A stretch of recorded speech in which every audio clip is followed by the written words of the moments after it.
Lucas capítulo 13.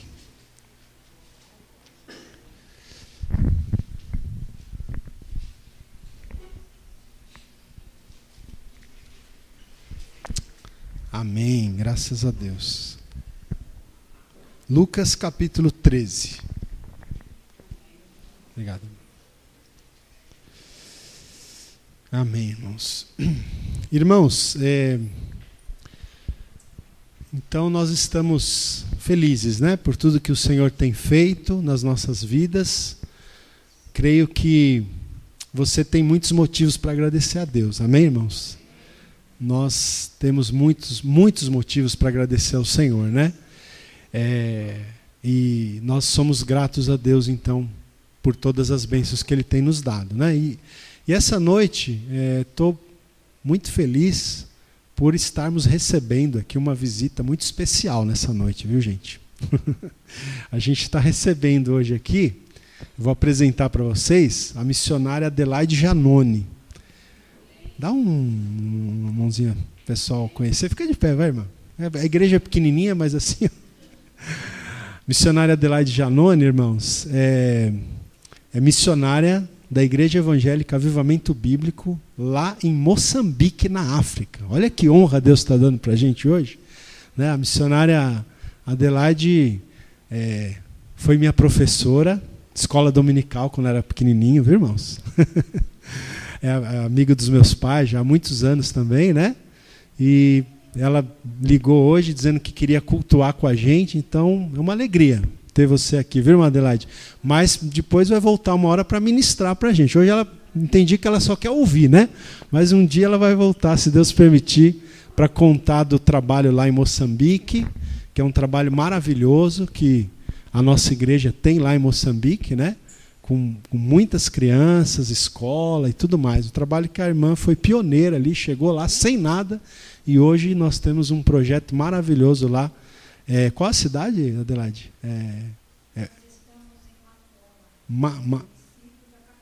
Matola, parte da capital, né? Maputo.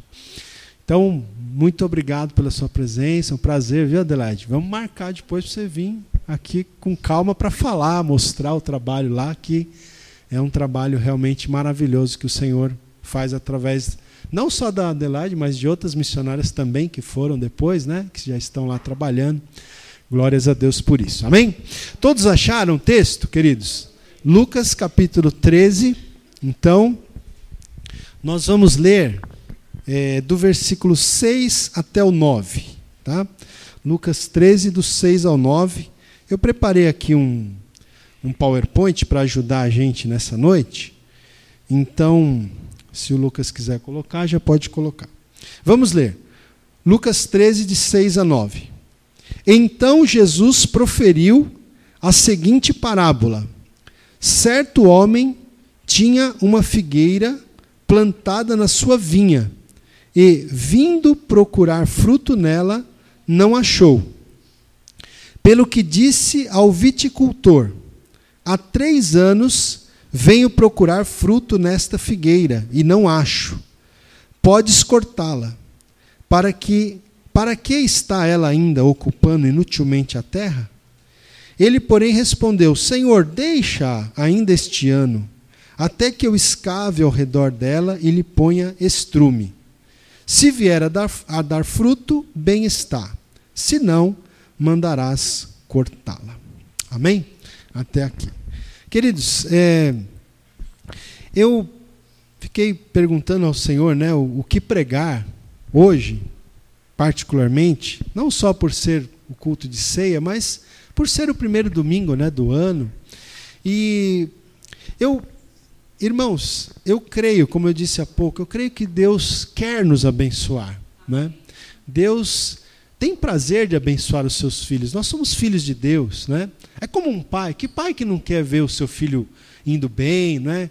Que pai que não quer ver sua filha se desenvolvendo bem? Deus é o nosso pai. E eu tenho certeza que Ele tem grandes bênçãos e Ele quer o melhor para nós.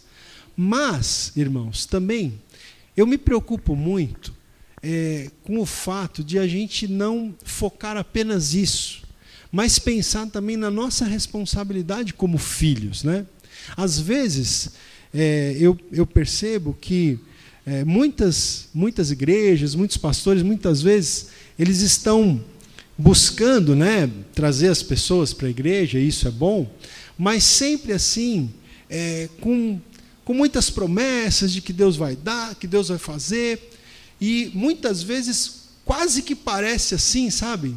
Quase que começa a parecer que Deus é o nosso servo. Deus existe para nos servir. Quando, na verdade, irmãos, eu penso que é bem o contrário.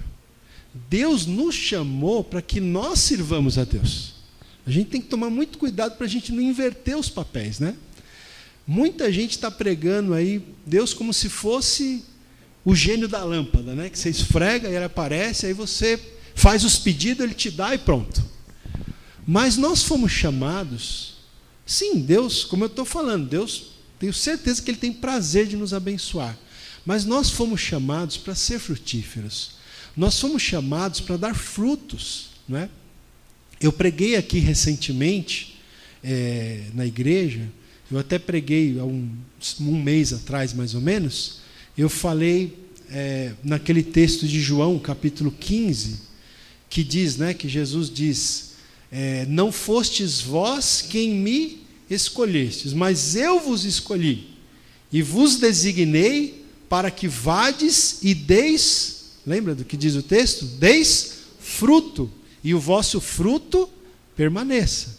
Então o Senhor nos chamou para frutificar. Esse é o tema da nossa mensagem hoje. Pode colocar o próximo slide, Lucas, por favor? Pode passar para mim. Isso. Então veja, eu quero que vocês sigam comigo aqui esse esboço. Então veja, eu coloquei uma pergunta aqui inicialmente, para a gente pensar, não é? Quando investimos tempo, dinheiro, atenção, dedicação, etc., em algo ou alguém, o que é que nós esperamos como retorno? Não é? O que é que nós esperamos? Quando você investe tempo, você investe energia, não é? Eu vou contar uma história aqui, não é? Eu me lembro um ano que aconteceu lá na minha casa, meus pais aqui vão lembrar, aconteceu uma situação, né, que os meus 2 irmãos, Renato e Rogério, vou falar aqui, Renato, não fica constrangido, mas eles foram reprovados, eles repetiram de ano, né? Hoje em dia não tem mais muito esse negócio de repetir de ano, mas naquela época tinha, né? E eles foram reprovados na escola, os 2, né? E aí eu me lembro que os meus pais ficaram tão tristes, gente, ficaram tão decepcionados, né? Porque é aquela história, os pais, eles dedicam, né, tempo, então, trabalhando, né, correndo, e levanta cedo, e leva para a escola, e compra uniforme, e compra material, enfim, dá todo o suporte, né, e aí os meninos não foram aprovados. Então eu estava lembrando, só para a gente ilustrar, né, quando você investe tempo, dinheiro, atenção, dedicação, né, em algo, em alguém, sempre se espera um retorno, não é? E a gente vai ver nesse texto aqui o seguinte, ó, vamos ler o início do capítulo 13, só para você pegar ali no contexto o que a gente vai falar. Então veja aí, no versículo 1, capítulo 13, versículo 1, diz assim: naquela mesma ocasião, chegando alguns, falavam a Jesus a respeito dos galileus, cujo sangue Pilatos misturara com os sacrifícios que os mesmos realizavam. Então veja, chegaram algumas pessoas e começaram a conversar com Jesus a respeito de algo que Pilatos havia feito. O mesmo Pilatos, né, que lavou as mãos quando Jesus estava para ser crucificado. Conta-se, os historiadores contam que Pilatos não era uma pessoa muito boazinha, não. Aquele gesto lá de ter lavado as mãos tem todo um contexto, né? Mas aqui diz que Pilatos, olha, o texto diz que Pilatos misturou o sangue de alguns galileus, pessoal que vivia na Galileia, com os sacrifícios que eles realizavam. Não é? Uma atitude de crueldade de Pilatos. Aí o versículo 2 diz, então o pessoal começou a comentar com Jesus esse acontecimento. Aí o versículo 2 diz, ele, porém, lhes disse, Jesus, né, lhes disse, pensais que esses galileus eram mais pecadores do que todos os outros galileus por terem padecido estas coisas? Porque é aquilo que às vezes vem à mente das pessoas, né? Eles morreram dessa maneira trágica porque tinham um pecado muito grave na vida deles, né? Às vezes até hoje as pessoas pensam assim, né? A pessoa aconteceu tal coisa com ela porque é pecado, pode ter certeza que é pecado. Então Jesus ele está colocando aqui para as pessoas ali que estavam conversando com ele, vocês pensam que esses galileus eram mais pecadores do que os outros galileus por terem padecido estas coisas? Versículo 3, Jesus diz, não eram, eu vou-lo afirmo. Se porém, olha o que Jesus diz, se porém não vos arrependerdes, todos igualmente perecereis. Aí o versículo 4, Jesus continua, ou cuidais que aqueles 18 sobre os quais desabou a torre de Siloé e os matou, eram mais culpados do que todos os outros habitantes de Jerusalém? Não eram, eu vou-lo afirmo. Mas se não vos arrependerdes, todos igualmente perecereis. Então Jesus ele cita depois um outro acontecimento aqui, que é a torre de Siloé desabou sobre 18 pessoas e as matou. E Jesus então está dizendo aqui, vocês acham que essas pessoas eram mais culpadas, mais pecadoras do que as outras pessoas, porque aconteceu isso com elas? Jesus disse, não, elas não eram. E Jesus adverte, ele faz uma advertência aqui, que todos, se não se arrependessem, todos, galileus, judeus, enfim, todos igualmente pereceriam. Né? Então, veja, depois das advertências, que a gente acabou de ler aí, em Lucas 13, de 1 a 5, Jesus usou a parábola que a gente leu no início, que está do 6 ao 9, Jesus usou esta parábola para ampliar o seu chamado ao arrependimento e à frutificação. Então, Jesus aproveita esse momento, essas perguntas que são feitas para ele, né? Jesus entra com uma parábola que a gente leu, que eu vou explicar agora, e Jesus entra com essa parábola para justamente ampliar, como está dizendo aí, o chamado ao arrependimento, porque você veja que Jesus diz 2 vezes aqui, se não vos arrependerdes, todos igualmente perecereis, Jesus fala isso 2 vezes, mas Jesus também vai falar sobre frutificação espiritual. E se o texto aqui, a parábola que Jesus conta, que é conhecida como a parábola da figueira estéril, né? A parábola da figueira estéril, veja aí, a parábola da figueira estéril, a figueira que não dava frutos. Se o Senhor conta essa parábola para nos desafiar, nos exortar, no sentido de que nós precisamos dar frutos, irmãos, que tipo de frutos Deus espera de nós? Que tipo de frutos Deus espera de nós? Eu anotei aqui algumas coisas, eu vou citar rapidamente aqui. Deus espera que nós nos arrependamos dos nossos pecados, para quem ainda não se arrependeu. Deus espera que reconheçamos Cristo como Salvador. Isso tudo é fruto, tá, gente? Deus espera que nós amemos uns aos outros. Isso é fruto. Olha aí, em 2018 nós precisamos dar esses frutos, irmãos. Nós precisamos amar uns aos outros. Amém? Amém? Amém? E olha que isso muitas vezes é um desafio, viu? Amar uns aos outros, né? Como uns dias atrás, aí eu até escrevi, me veio assim, que às vezes eu fico pensando as coisas, né? E me vem assim umas frases, aí eu já corro lá nas redes sociais para soltar a frase, para não esquecer, porque são frases interessantes. E eu escrevi uma frase mais ou menos assim, né? Que mais ou menos que dizia o seguinte, que amar ainda é o melhor remédio.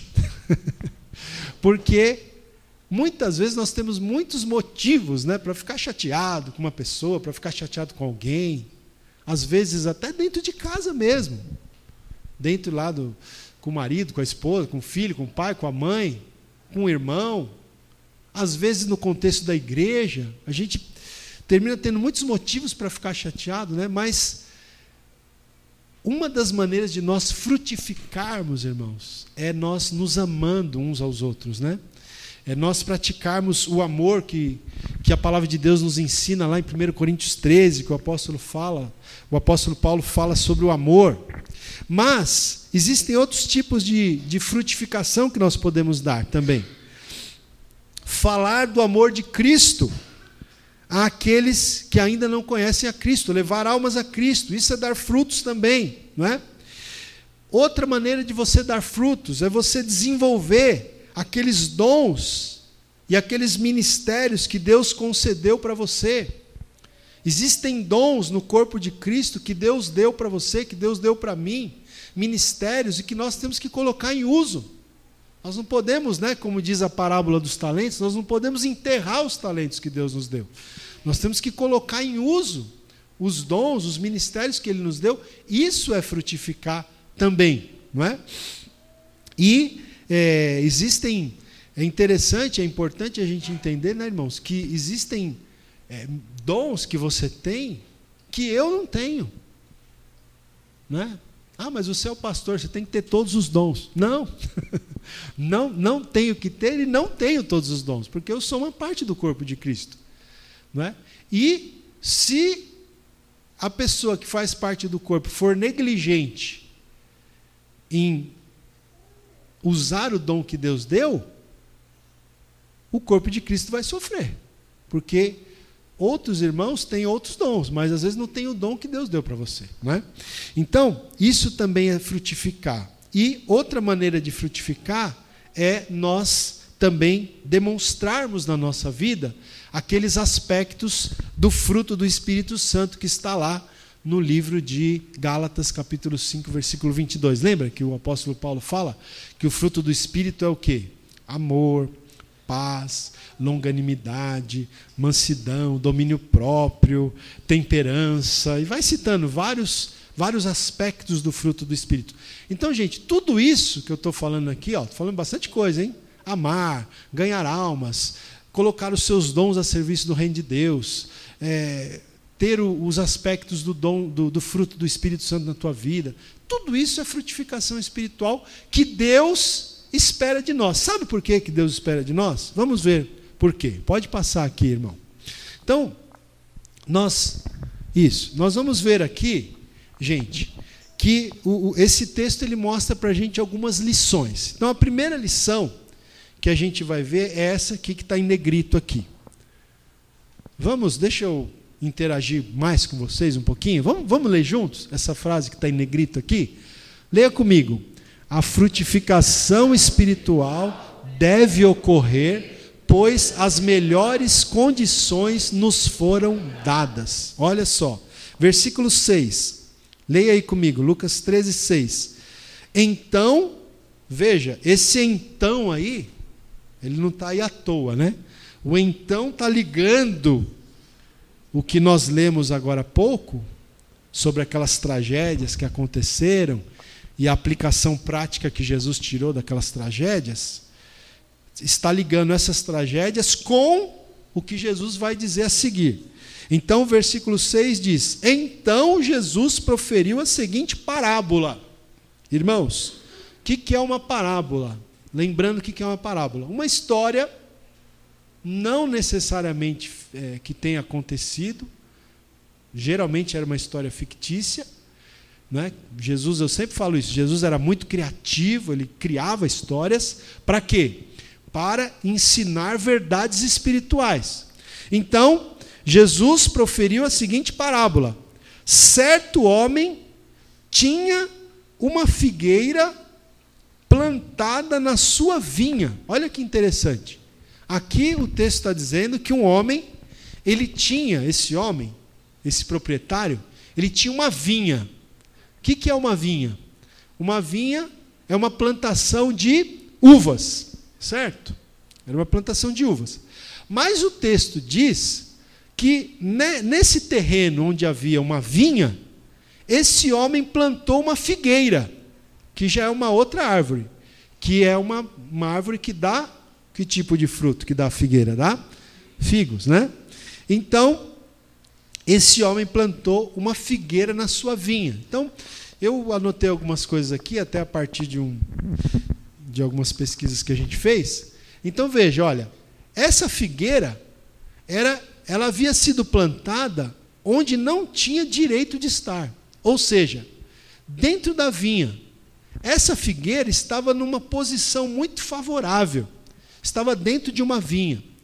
E o dono do terreno, ele tinha plantado essa figueira ali dentro da sua vinha para quê? Qual foi o objetivo do dono ali daquele terreno, daquela vinha, de colocar a figueira lá, naquele local? O objetivo dele era que ele pudesse saborear do fruto, que ele pudesse colher alguns figos daquela figueira e saborear, né, aqueles frutos.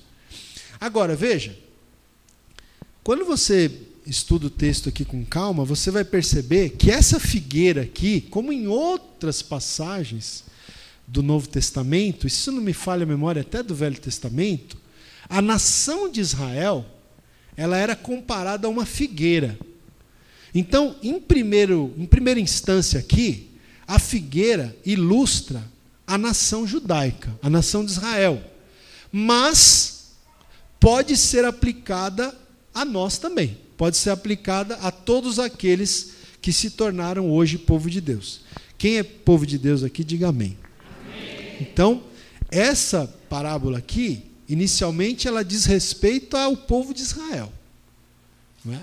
Porque Jesus veio, né? Deus, na pessoa de Jesus, esteve aqui e todas as melhores condições foram dadas para o povo de Israel frutificar. Mas o povo de Israel falhou em frutificar. Está dando para entender isso, gente? Todas as melhores...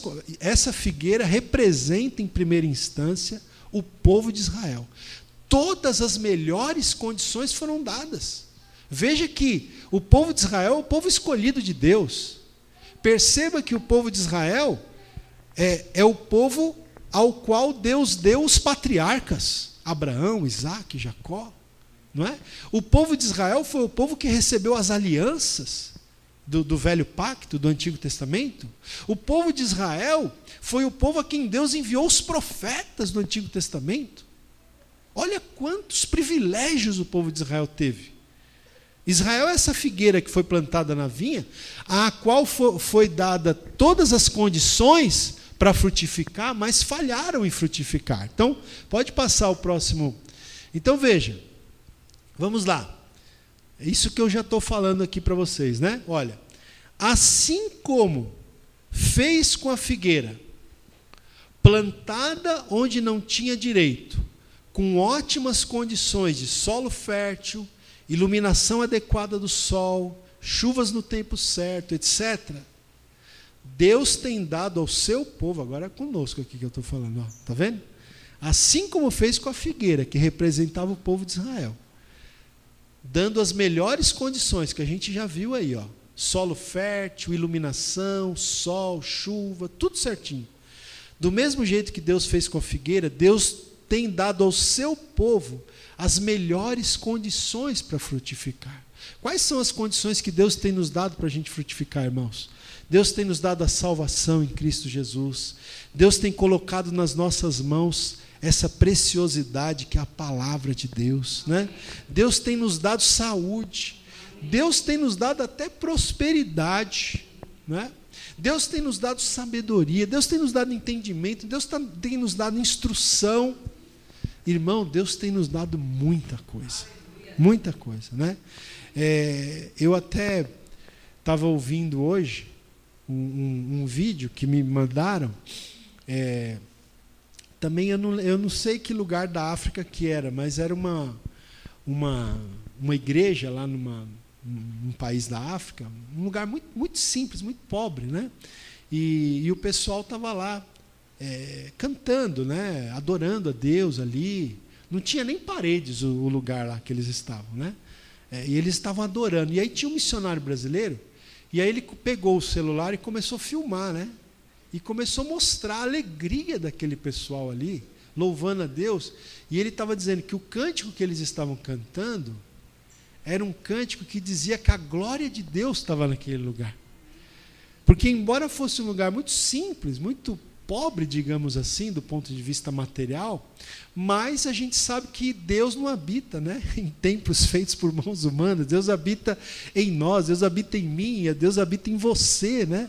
E aquele missionário, ele começou a mostrar, ele começou até a chorar. Depois eu vou ver se eu mando para vocês, eu compartilho, um videozinho de uns 2 minutinhos, e ele começou até a chorar ali, porque aí ele começa né, naquele rápido vídeo, falar para nós, igreja brasileira. Ele fala: igreja brasileira, vamos despertar, querendo dizer, olha esse povo aqui sem condição nenhuma, e nós, irmãos, Deus tem nos abençoado.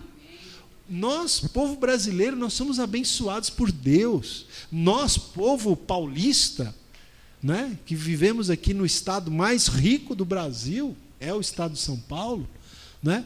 Deus tem nos dado todas as condições, não só materiais, não só financeiras, mas Deus tem nos dado salvação em Cristo Jesus. Deus tem nos dado a sua palavra. Irmãos, nós temos tantas bênçãos, sabe? Deus, imagine que você é a figueira que está plantada na vinha, que tem recebido tudo o que você precisa receber para frutificar. Olha, nós temos lugares aí nesse mundo afora, onde muitas vezes as pessoas mal têm um Novo Testamento. Existem lugares onde mal se tem um Novo Testamento traduzido para a língua lá do povo. Gente, aqui no Brasil nós temos dezenas de Bíblias, de traduções diferentes, né? Semana passada, ainda na última semana do ano, fui lá para a praia, aí passei lá em frente de uma livraria lá, cristã, vi uma Bíblia diferente que eu não tinha, falei, vou comprar. Comprei, né? A gente tem dezenas de traduções, de comentários, Deus tem nos abençoado tanto, irmãos, mas eu pergunto, será que nós temos dado fruto equivalente? Não é?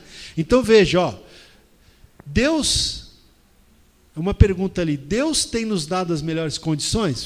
Você acredita que sim? Amém? Então, gente, a frutificação espiritual deve ocorrer, não é? Porque foi para frutificar que a figueira da parábola foi plantada. E é para isso, para frutificar, que Deus nos plantou. Amém? João 15,16, eu já falei aqui. Ele nos designou para que vades e deis fruto, e o vosso fruto permaneça. Amém? Então, a frutificação espiritual, a primeira lição que a gente viu aqui, deve ocorrer por quê? Porque as melhores condições nos foram dadas. Amém? Pode passar. Segunda lição. Vamos falar juntos? Vamos lá? A frutificação espiritual, quando não ocorre, traz decepção para o dono da plantação e pode acarretar corte. Veja, vamos ver aqui. Versículo 6. Então, o versículo 6 diz o quê? Que aquele homem, ele tinha uma figueira plantada na sua vinha, e vindo procurar fruto nela, ele não achou. Versículo 7. Pelo que disse ao viticultor. Então, o dono da vinha, ele disse ao viticultor, ao agricultor, a pessoa que era responsável ali pela vinha, pela figueira, enfim. Ele disse o quê? Olha, há 3 anos venho procurar fruto nesta figueira e não acho. Podes cortá-la. Para que está ela ainda ocupando inutilmente a terra? Então veja, A expectativa do dono ali da plantação, que era colher frutos da figueira, deu lugar ao quê? A decepção, né? Versículo 7 diz aqui, ó, há 3 anos venho procurar fruto e não acho. Pode cortar. O dono fala, pode cortar. Por que essa figueira está aí ocupando a terra inutilmente? Então, a expectativa deu lugar à decepção. Irmãos, eu sei que, né, vocês sabem, o pessoal aqui sabe, o pessoal aqui da igreja sabe melhor do que ninguém o quanto eu gosto de pregar e de falar da graça de Deus e do amor de Deus. É verdade ou não é? Mas a gente está aqui diante de um texto que fala, né, que a expectativa daquele dono deu lugar à decepção. É aquilo que a gente sempre fala, que a gente tem que tomar muito cuidado para não abusar da graça de Deus, né? Deus tem uma expectativa, irmãos. Deus salvou você em Cristo Jesus para você ter a salvação. É isso que eu estou querendo dizer, para você ter a salvação, sim. Para você ser abençoado, sim. Mas será que é só para isso que Deus nos deu a salvação em Cristo Jesus? Ou Ele espera que nós venhamos a dar fruto? Porque você percebe, se a gente ficar só recebendo bênção, como diz o outro, a gente engorda de tanta bênção e fica por isso mesmo? É para isso que Deus nos chamou? Só para nos entulhar de bênção e bênção e bênção e a gente ficar gordo de tanta bênção e só isso? Para que é que Deus nos abençoa, irmãos? Deus nos abençoa para nós sermos canais de bênção. Nós temos que ser um canal, sabe? Por onde a bênção passa, flui através de nós, não para em nós, flui através de nós, né? Quanto mais a bênção fluir através de você, então mais bênção Deus vai dar para você.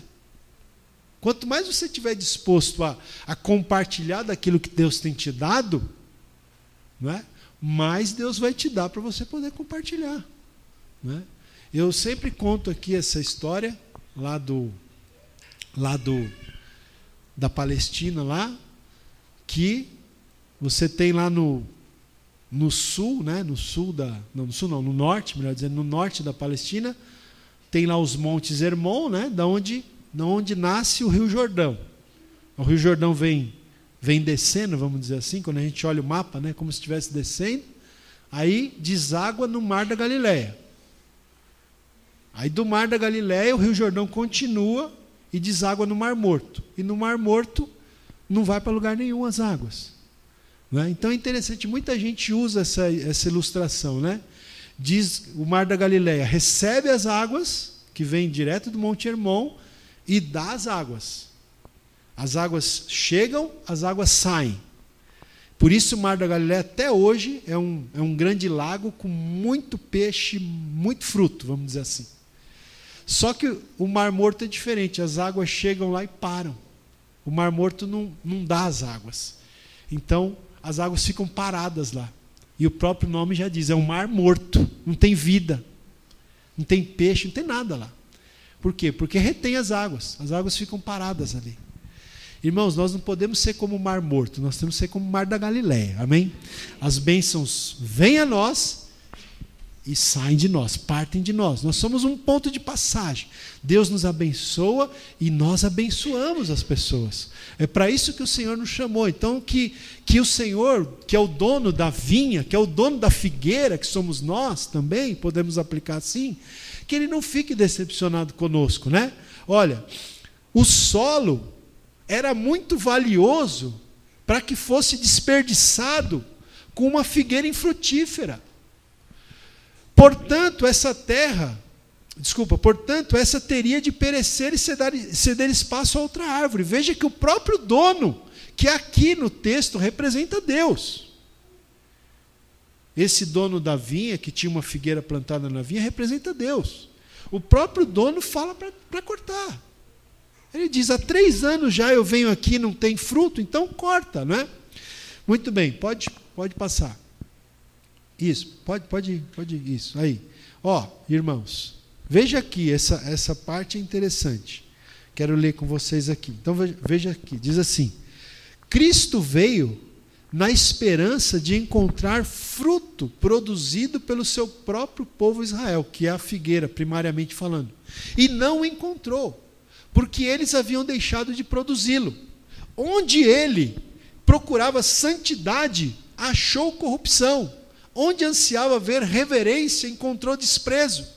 A figueira de Israel desejava satisfazer-se com todos os benefícios da luz, do sol e da chuva, do privilégio divino, mas estava sem vontade de produzir fruto para o seu dono. Por isso veio a ordem: corta. Então, você percebe aqui, irmãos, a aplicação aqui, primeiramente para o povo de Israel, Deus deu todas as condições, esperava que eles dessem santidade e eles deram corrupção, que eles dessem reverência e encontrou desprezo. Por isso o Senhor disse que a figueira tinha que ser cortada. Nós sabemos que Israel rejeitou a Cristo, não é? Israel rejeitou a Cristo. Então veja, irmãos, isso aqui se aplica a nós. Deus tem nos dado as melhores condições. Deus quer encontrar fruto na minha vida e na tua vida, amém? Como diz aqui, olha, Israel queria se satisfazer dos benefícios, mas não queria dar fruto. Às vezes a igreja de Cristo hoje está assim. Ela está querendo só, isso que eu estou dizendo, só receber bênçãos. Campanhas e campanhas, não é? Para receber bênçãos e bênçãos e bênçãos. Mas e aí? É só para isso que o Senhor nos chamou? Ou Ele nos chamou para dar frutos? Amém? Vamos lá. Seguindo. Outra lição aqui. Vamos caminhando para o final.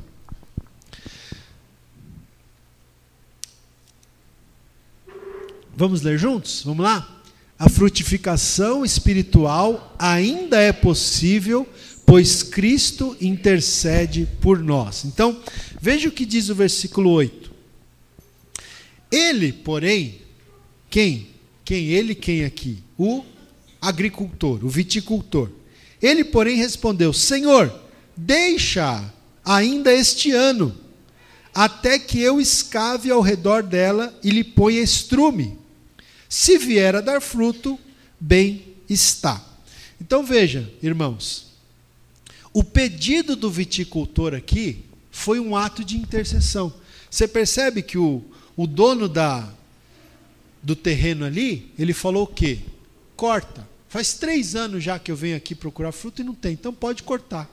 O viticultor, segundo os comentaristas da Bíblia, que a gente pode fazer uma aplicação a Cristo, ele intercede junto ao dono da vinha. Como Cristo é o nosso intercessor, intercede por nós junto ao Pai. E o viticultor falou: espera mais 1 ano, deixa eu cavar em volta dela, deixa eu podar, deixa eu colocar estrume, dá mais um tempinho.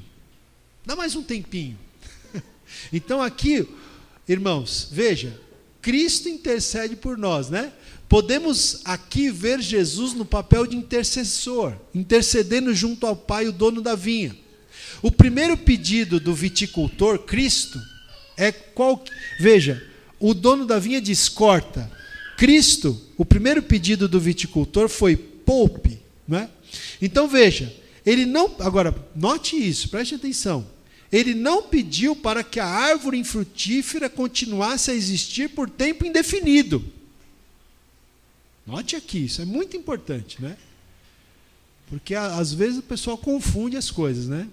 É aquilo que eu falo do abuso da graça. É o abuso da graça. Não, Deus é gracioso, né? O agricultor aqui, ele não pediu para que a árvore infrutífera continuasse a existir por tempo indefinido. Apenas solicitou por mais 1 ano, por mais uma chance. E Cristo hoje intercede por nós, pedindo ao Pai que nos conceda mais uma oportunidade de frutificar, caso não estejamos frutificando, não é? Vamos seguir aqui, irmão. Lucas, pode passar. E a última lição que eu quero trazer para vocês aqui. Vamos ler juntos aqui mais uma vez a lição. Vamos lá? A frutificação espiritual, quando não ocorrer após uma nova oferta da graça, redundará em corte definitivo. Porque o próprio viticultor, que representa Cristo nessa parábola, ele disse, versículo 8, deixa ainda este ano, até que eu escave ao redor dela e lhe ponha estrume. Se vier a dar fruto, bem está. Se não, mandarás cortá-la. Veja, o próprio agricultor, que simboliza Cristo aqui na história, o intercessor, ele disse, estenda um pouco mais o prazo, mas se não der fruto, manda cortá-la, né? Gente, você se lembra, a gente falou aqui, a gente pregou esses dias aqui, como eu falei, João capítulo 15, que fala o quê? Que Jesus diz, eu sou a, João 15:1, eu sou a videira verdadeira, e o meu pai é o agricultor. Todo aquele que estando em mim não der frutos, o que o agricultor faz?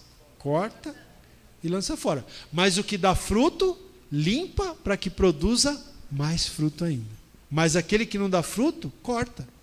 Veja que tem uma correlação aqui desse texto de Lucas com o texto de João.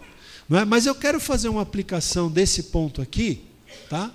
Porque a graça de Deus está sendo oferecida, mas muita gente está rejeitando, está abusando da graça de Deus.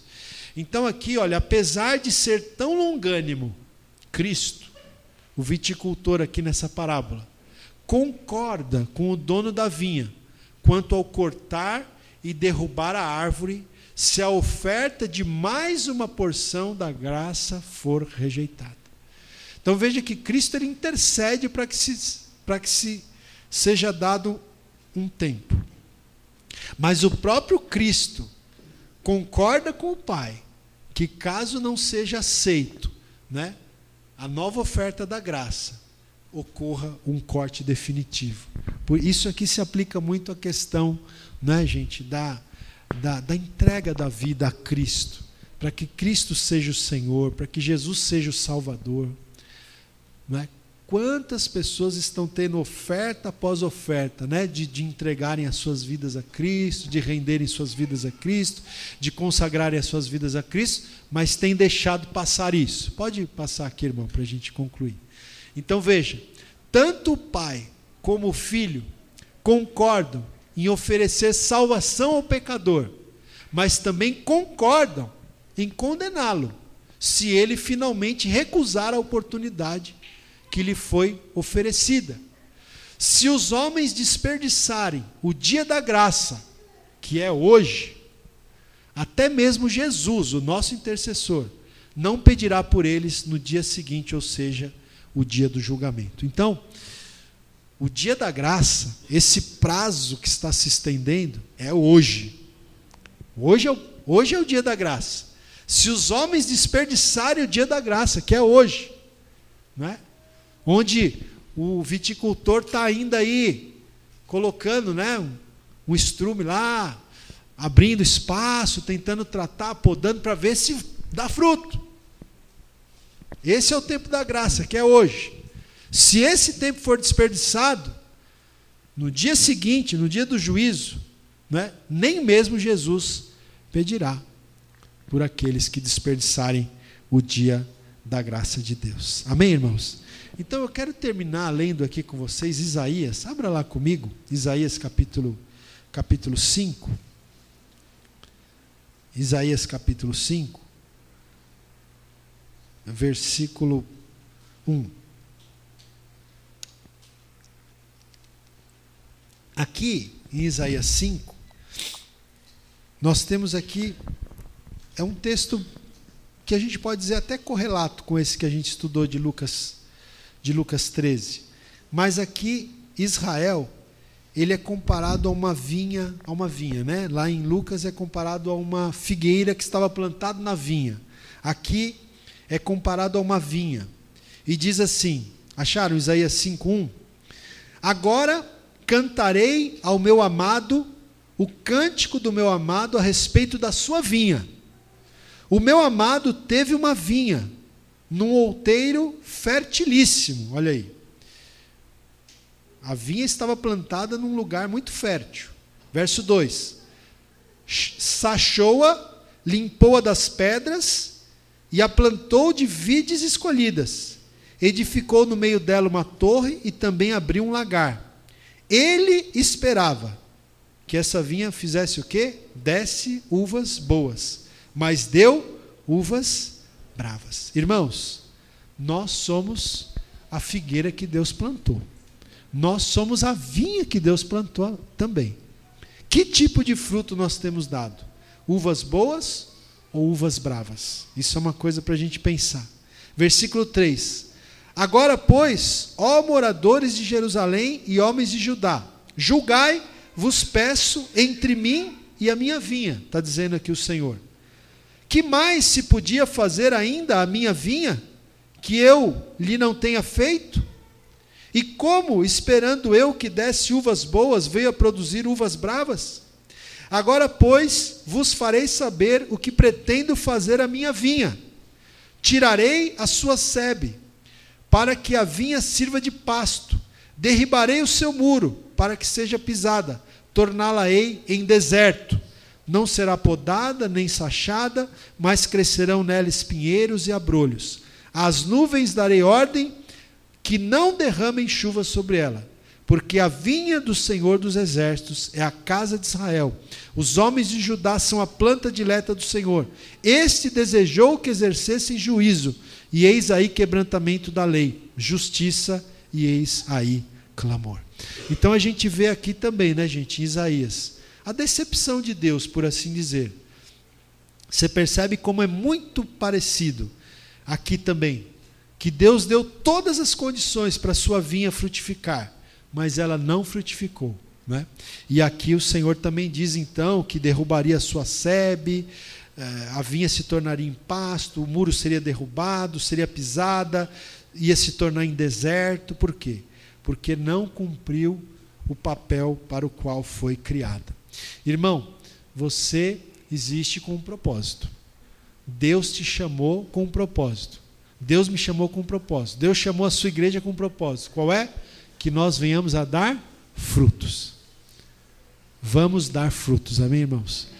Que a expectativa do dono da vinha não fique frustrada conosco. Então, que esse ano de 2018 seja um ano de muito fruto na tua vida, em todas as áreas, mas em especial na sua vida espiritual, irmão. Que você possa dar muito fruto na sua vida de oração, que você possa dar muito fruto na sua vida de comunhão com Deus, que você possa dar muito fruto falando do Evangelho para aqueles que não conhecem, conduzindo vidas a Cristo, que você possa dar muito fruto, né? Colocando à disposição do reino de Deus os dons que Ele tem te dado, os ministérios, os talentos que Ele tem te dado, que você busque viver na unção do Espírito Santo, para que você tenha cada um dos aspectos do fruto do Espírito Santo na tua vida, em nome de Jesus. Amém? Vamos ficar de pé na presença do Senhor? Glória a Deus.